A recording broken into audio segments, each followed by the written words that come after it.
वचन। परम पिता परमात्मा पूर्ण ब्रह्म सर्व सृष्टि के रचनहार कुल मालिक कबीर परमेश्वर जी ये हम सभी आत्माओं के पिता हैं, जनक हैं। ये परमात्मा हमारे दुख में दुखी होते हैं और हमें यहाँ काल के जाल में फंसे हुए देख कर ये हमें यहाँ से निकलने की विधि बताने के लिए स्वयं ही सतलोक से चलकर आते हैं।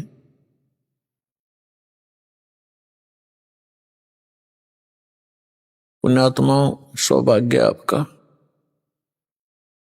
आप जी को ऐसे समय में मनुष्य जन्म प्राप्त हुआ है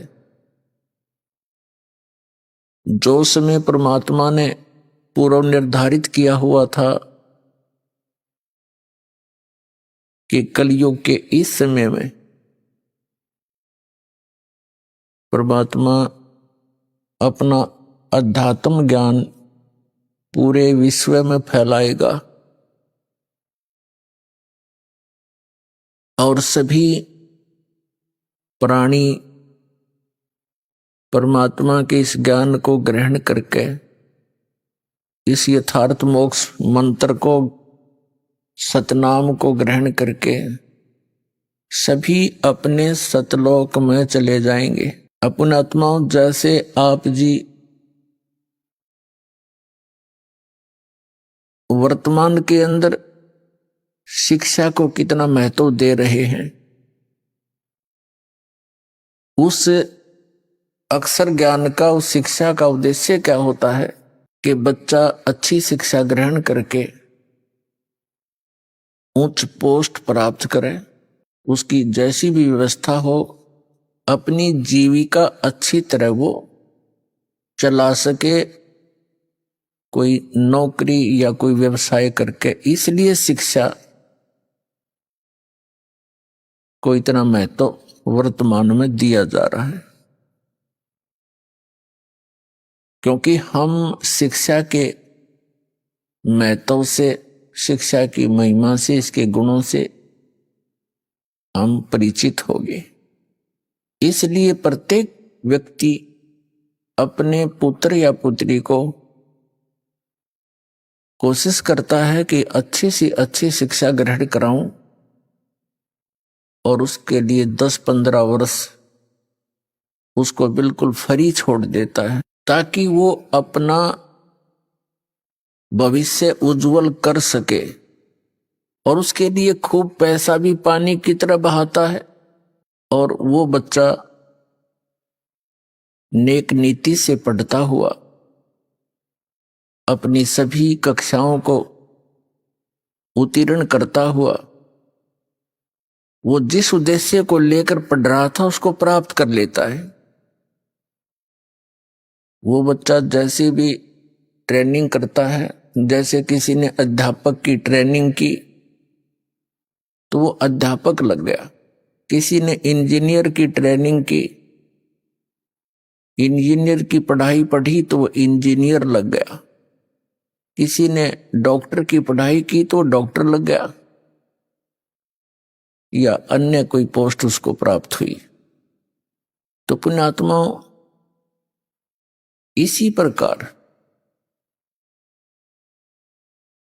जिस समय आप जी को भक्ति से होने वाले लाभ का ज्ञान हो जाएगा और उस स्थान का ज्ञान हो जाएगा जहां हम कभी वृद्ध नहीं होते, जहां हमारी कभी मृत्यु नहीं होती, वहां किसी चीज का अभाव नहीं है, ना कोई खाने का अभाव है, ना जल का अभाव है, किसी भी वस्तु का जो एक मानव को आवश्यकता होती है उस सतलोक में, उस सत स्थान में, शाश्वत स्थान में कोई अभाव नहीं है और वहां वृद्ध अवस्था नहीं है, मृत्यु नहीं है। तो आप जी जब इस अध्यात्म ज्ञान से पूर्ण परिचित हो जाओगे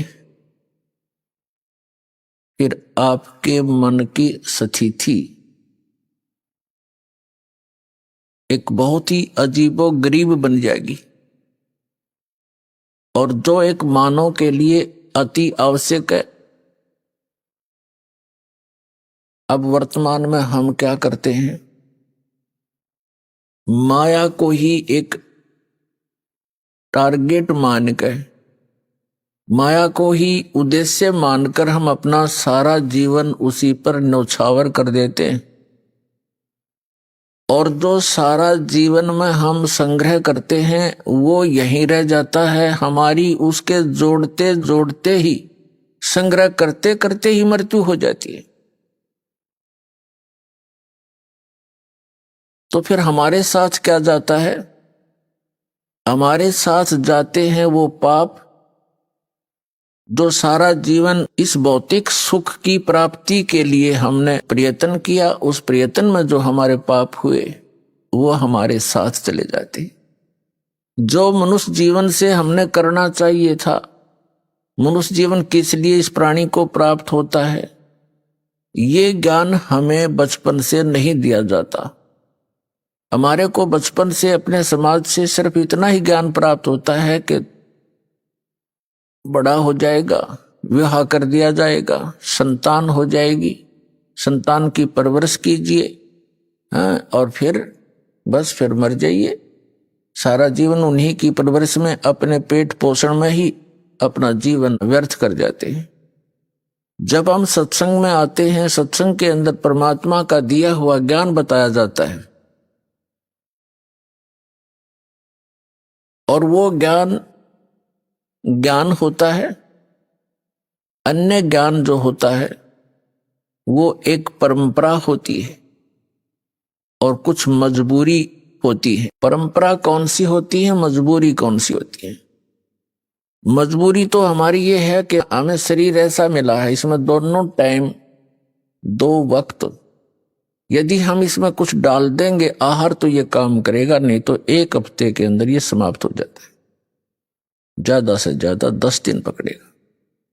तो ये हमारी मजबूरी है कि इसको सुरक्षित रखने के लिए जो भी आवश्यक वस्तुएं हैं वो उपलब्ध कराना हमारे मजबूरी है और आवश्यकता है। और जो परंपराएं हमने व्यर्थ की बना रखी हैं, वो परंपराएं हैं, वो यूजलेस ज्ञान है। अब परमात्मा ने आकर के हमें ये जानकारी दी है कि तुम जहां रह रहे हो, ये लोक काल का लोक है। लेकिन हमारे को इस काल भगवान ने इतना अज्ञानी बना रखा है, हम परमात्मा के अध्यात्म ज्ञान से बिल्कुल अपरिचित कर दिए। कौन है भगवान, कैसा है परमात्मा, कहाँ रहता है वो भगवान, और उस परमात्मा के गुण तो कुछ हमें मिलते जुलते से सुनाए जाते हैं। भगवान ये कर देता है, अंधे को आंख देता है, निर्धन को माया देता है, कोढ़ी को काया देता है।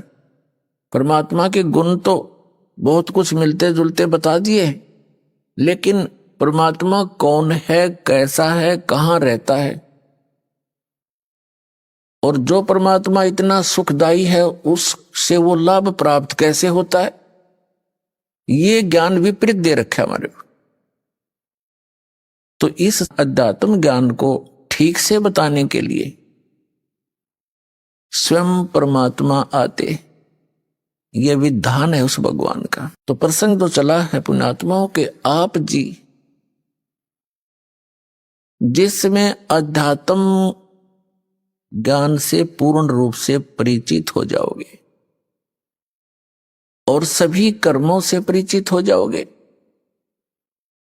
तो उस समय केवल आप यहां से इस महान दुख से, जरा और मरण से ही छूटने का प्रयत्न करोगे।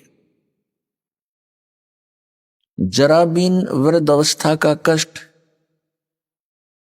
वृद्ध अवस्था इस जीव, मनुष्य जीव के लिए, वैसे तो सभी जीवों के लिए कहर है, अन्य को तो इतनी सोधी नहीं, वो तो किसी तरह भुगत भागत कर मरो, लेकिन मानुष जीवन को इतनी चेतना है, इतना ज्ञान है कि कोई वृद्ध अवस्था प्राप्त प्राणी, उसको कितने कष्ट होते हैं वो अनुभव कर सकता है दूसरा, और स्वयं भी वो महसूस करता है। तो इस कहर से बचने के लिए, और फिर मृत्यु, आज आप अपने परिवार में कितने खुश हैं, चाहे कितने दुखी हो, फिर भी यही चाहते हो जीवन बना रहे, मरे नहीं, और मृत्यु डेफिनेट। तो ये भूल क्यों लगी है अपने?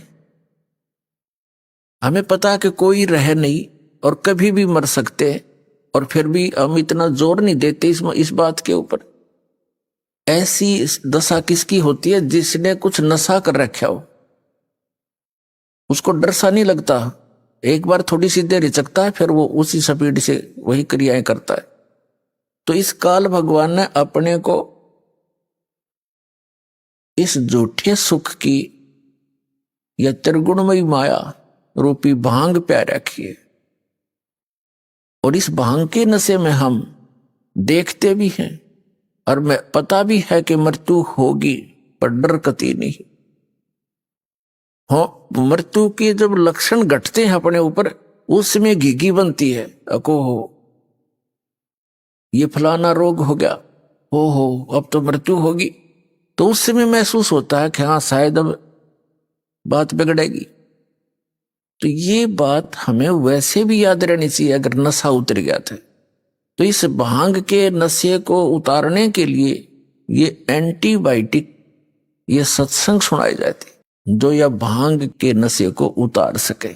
कबीर ये माया अटपटी, सब गट आण अड़ी, किस किस को समझाऊं, या कुए भांग पड़ी। 21 ब्रह्मांड है इस काल भगवान के, ब्रह्म के, जिसको ब्रह्म भी कहते हैं, जैसे ऋषि जिसको ब्रह्म कहते आए हैं, ये काल भगवान है। इसको सरपुरुष भी कहते हैं, इसको सरब्रह्म भी कहते हैं, सरब्रह्म। इसने अपने 21 ब्रह्मांड के अंदर या माया की भांग घोल के गिर रखी इस कुएं में, और एक कुएं में यानी जैसे शराब के ठेके पर जितने भी व्यक्ति शराब पीकर लौट रहे हों, जितनों से भी आप बात करोगे उनकी एक जैसी गतिविधि, एक जैसी चाल होगी। ऐसे लड़खड़ाते आएंगे, बोलेंगे कुछ, सोचेंगे कुछ। तो हम सभी की वही दशा होगी, हमने वही भांग पी रखी है यहां के झूठे सुख की। कबीर साहब कहते हैं झूठे सुख को सुख कहे ये मान रहा मनमोद, ये सकल चबीना काल का कुछ मुख में कुछ खोद। श्रीमद् भगवत गीता अध्याय नंबर 4 के श्लोक नंबर 32 में कहा है कि अर्जुन, जो ज्ञान मैंने आपको इसी अध्याय नंबर 4 के श्लोक नंबर 25 से 31 तक बताया है कि कोई तो स्वाध्याय करता है, जैसे गीता जी का नित पाठ कर लिया, कोई देवताओं की पूजा करता है, कोई योग अभ्यास करता है, कोई तीक्ष्ण अहिंसावादी व्रत रखता है, जैसे मुंह पर पट्टी बांध कर नंगे पैरों घूमता है, और कोई ब्रह्म साधना करता है। ये सभी साधक अपनी साधना को पापनाशक जानते हैं, यानी पापनाश मीन पापनाश होंगे तो मोक्ष होगा, यानी मोक्षदायक मानते हैं। यदि इनको ये पता लगे कि ये साधना ठीक नहीं है तो इसको तुरंत त्याग देंगे। इसलिए चौथे अध्याय के 32वें श्लोक में कहा कि अर्जुन, सच्चिदानंद घन ब्रह्म की वाणी में ब्रह्मण मुखे, यहां अनुवादकर्ताओं ने गीता जी में गड़बड़ी कर रखी है। ब्रह्मण मुखे का अर्थ इन्होंने गलत कर दिया, वेद की वाणी लिख दी।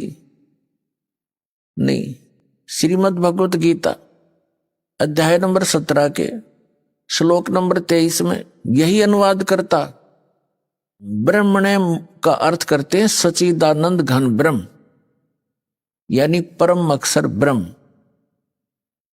तो यहां हमने चौथे अध्याय के 32वें श्लोक में ब्रह्मण मुखे का अर्थ सच्चिदानंद घन ब्रह्म के मुख से बोली गई अमृत वाणी में धार्मिक यज्ञों की, यज्ञ माने धार्मिक अनुष्ठानों की जानकारी विस्तार से कही गई है, और वो तत्व ज्ञान है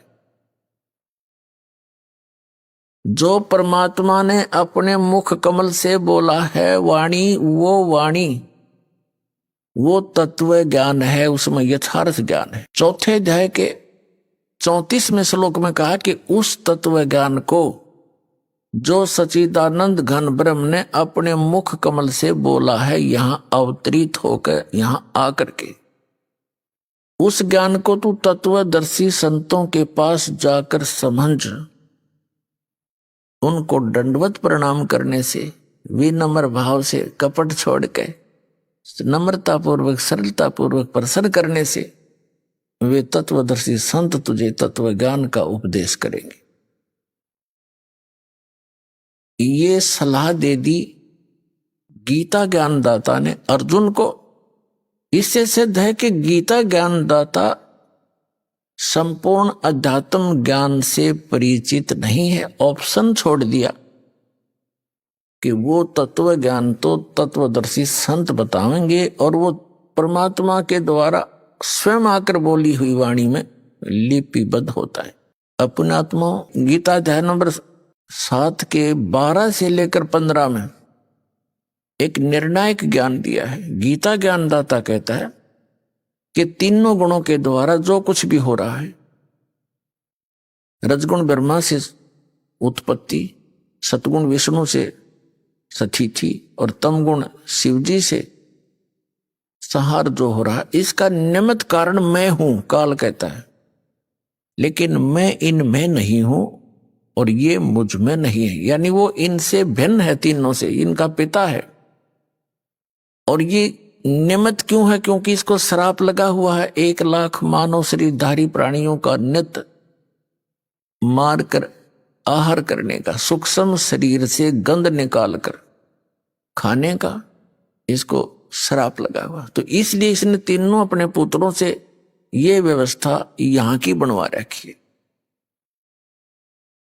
तो ये क्या कहता है कि ये त्रिगुण में ही मेरी माया, रजगुण ब्रह्मा, सतगुण विष्णु, तमगुण शिवजी द्वारा फैलाया गया यू जाल बड़ा खतरनाक है।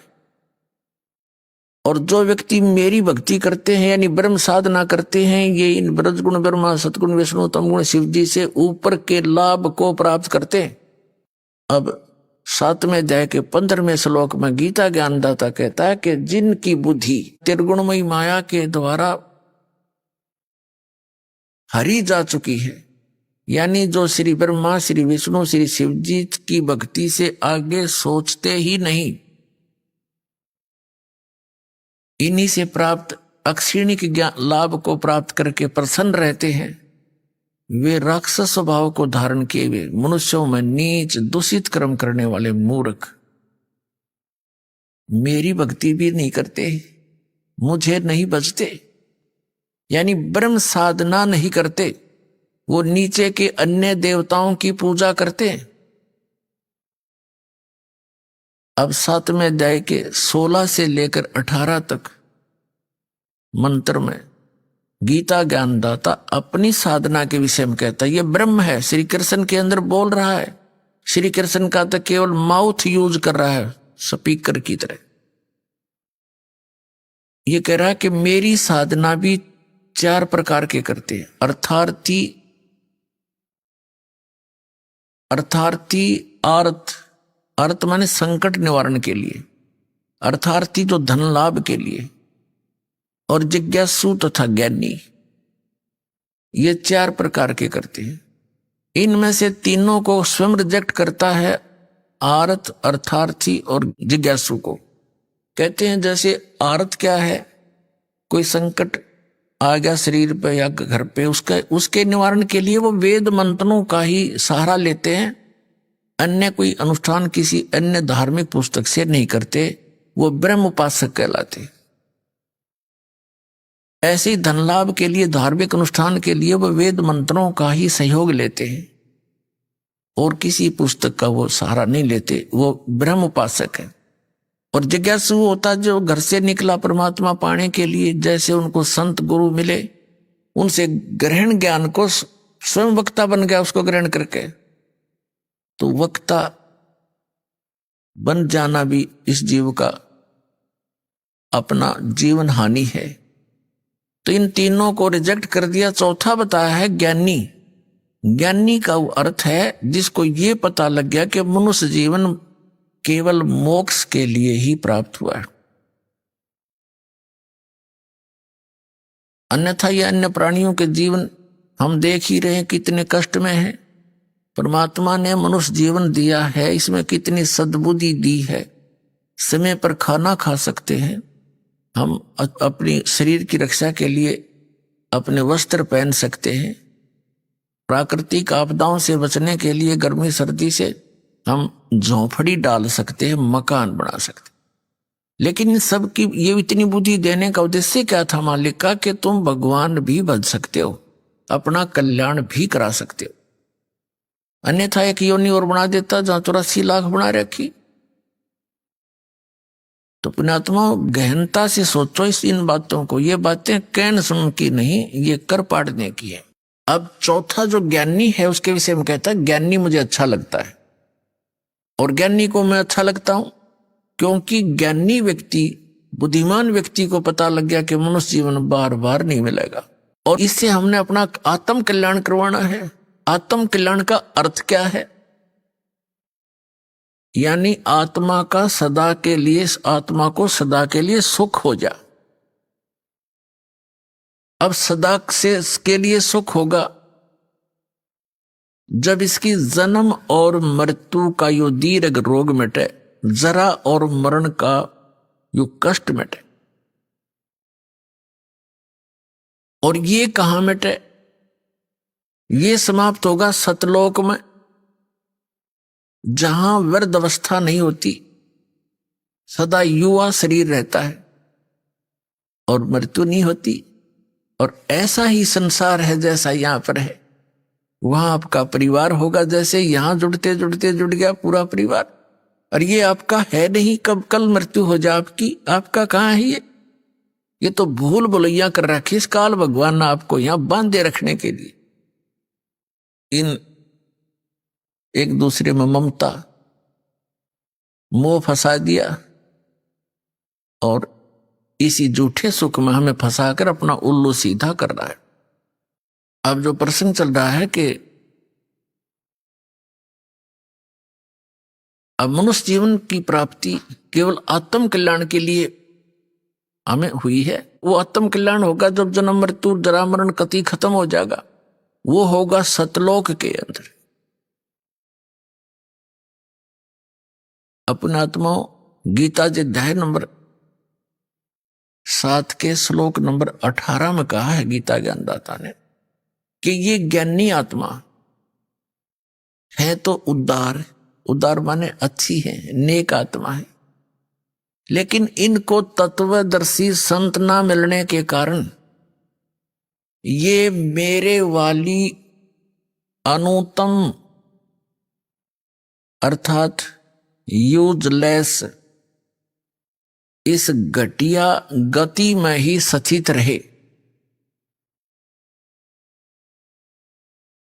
अब यहां गीता ज्ञानदाता अपने से मिलने वाली यानी ब्रह्म साधना से होने वाली गति अर्थात मोक्ष को भी अनुत्तम बता रहा है। अनुत्तम माने व्यर्थ, घटिया, क्योंकि जन्म मृत्यु नहीं समाप्त हो सकती।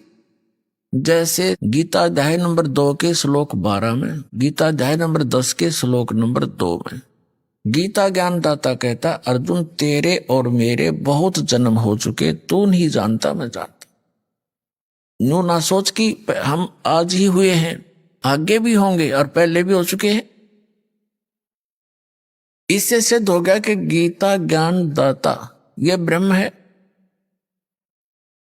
और ब्रह्म की पूजा करने वाला उसका पुजारी भी जन्म मृत्यु में ही रहेगा, क्योंकि वो उसका उपास्य इष्ट भी जन्म मृत्यु में है ब्रह्म। तो इससे भी आत्म कल्याण नहीं हुआ।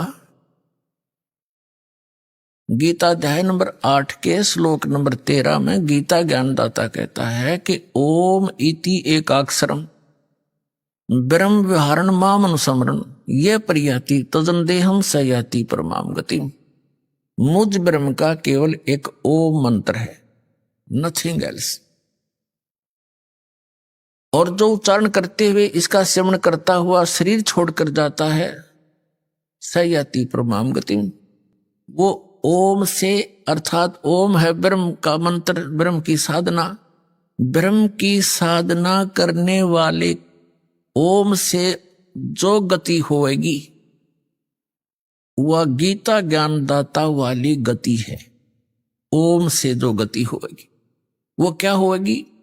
ओम ब्रह्म की उपासना का मंत्र है और ओम मंत्र से ब्रह्मलोक प्राप्ति होएगी। गीता अध्याय नंबर 8 के श्लोक नंबर 16 में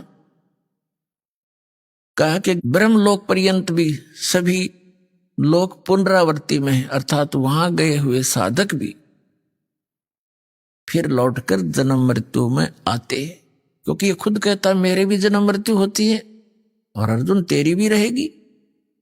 तो इसे सिद्ध हो गया गीता अध्याय नंबर 7 के श्लोक नंबर 18 में गीता ज्ञानदाता अपनी गति को यानी अपनी साधना से होने वाले जितना भी से लाभ मिलना है ब्रह्मलोक प्राप्ति, उसको भी अनुतमाम यानी अति व्यर्थ, अति घटिया, अति अश्रेष्ठ बता रहा है।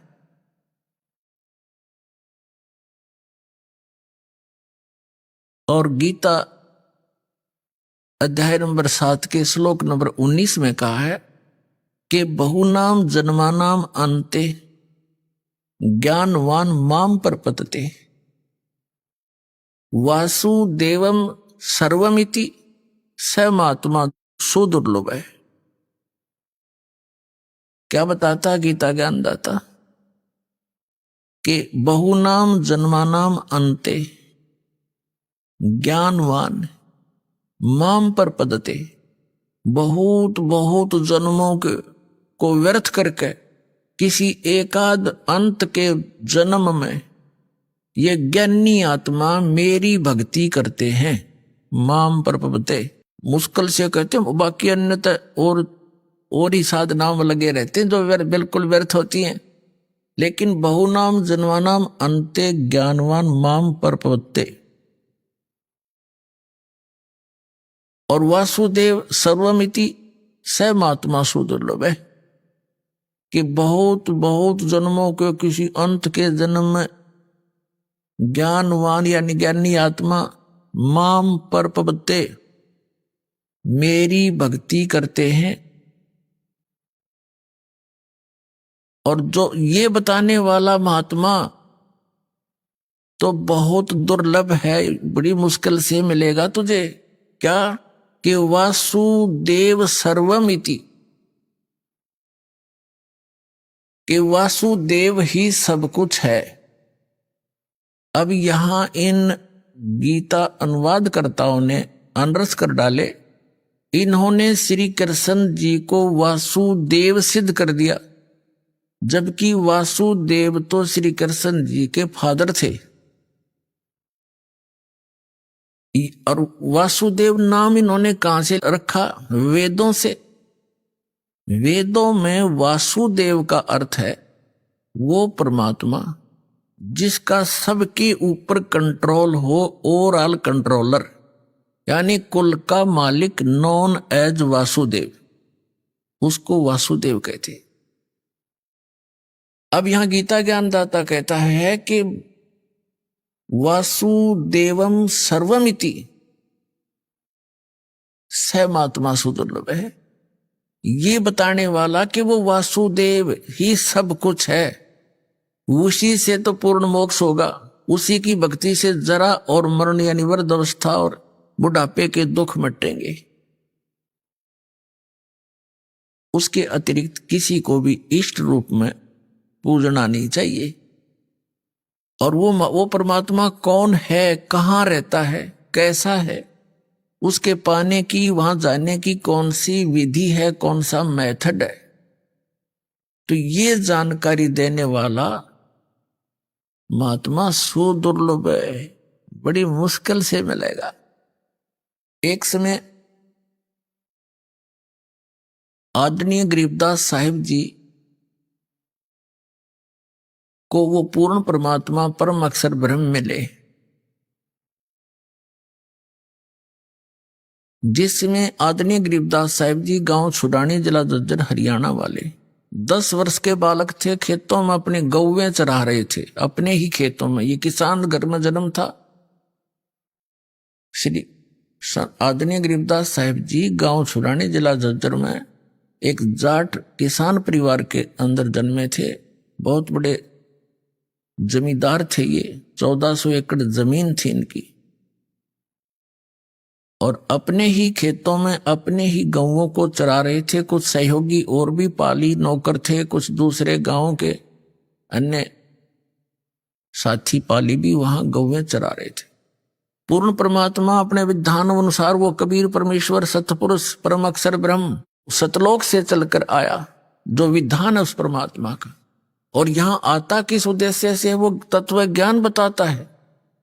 ऋग्वेद मंडल नंबर 9 सूक्त नंबर 86 के मंत्र 26 और 27 में स्पष्ट किया है कि वो कबीर देव, कबीर साहब, कबीर परमात्मा ऊपर तीसरे मुक्ति धाम में रहता है, सतलोक में। और सतलोक के भी तीसरे फिर भी पृष्ठ में, उस भाग में रहता है, एक बहुत बड़े गुम्मज में, बहुत बड़े आसन के ऊपर, सिर पर छत्र है और मुकुट पहने है, राजा के समान सिंहासन पर विराजमान है वो परमात्मा। और वहां उसका एक रोमकूप में करोड़ सूर्य मिला दे, करोड़ चंद्रमा, ऐसी शोभा है उस बालक की। लेकिन यहां जब आते हैं, अपने उस शोभा को हल्का करके, सरल करके स्वरूप को आते नहीं तो एज इट इज आ जावे तो हम उसको उनको देख नहीं सकते, चरम दृष्टि देख नहीं सकती।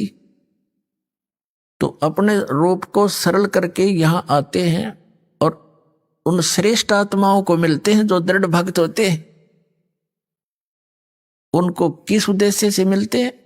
उनको तत्व ज्ञान से परिचित कराते हैं। उपदेश करने के उद्देश्य से वो परमात्मा सतलोक से चलकर आते हैं, सह शरीर आते हैं और अच्छी आत्माओं को मिलते हैं। फिर उनको अपने से परिचित कराते हैं, अपना ज्ञान देते।